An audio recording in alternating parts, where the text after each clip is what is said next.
question from Christina. How do I stop my dog from barking at my neighbor? You want to take a first crack at this one, Dad? Yeah, well, it's like when dogs do things that upset you or annoyance, what have you.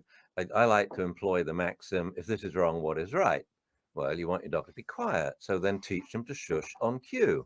If your dog's humping another dog, teach him to get off on cue, or maybe to sit on cue. You can't sit and hump at the same time.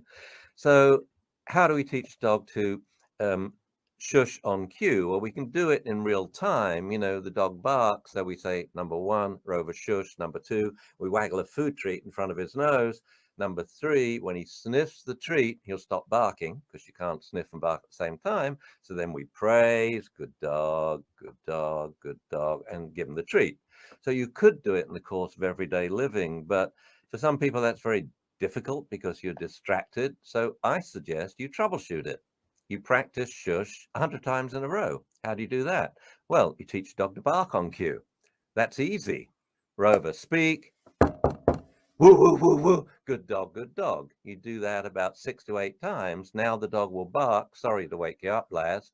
The dog will bark when you say speak.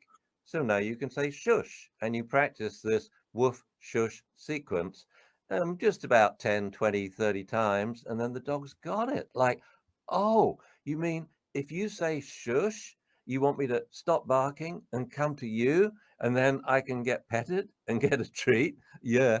So like all training, it comes down to clear verbal communication that you've taught the dog to understand. Excellent. Do you find that your dog hates to be left alone? Do they get frantic to see you when they're left outside? These are common signs of separation anxiety. Click this next video to watch how to overcome this now.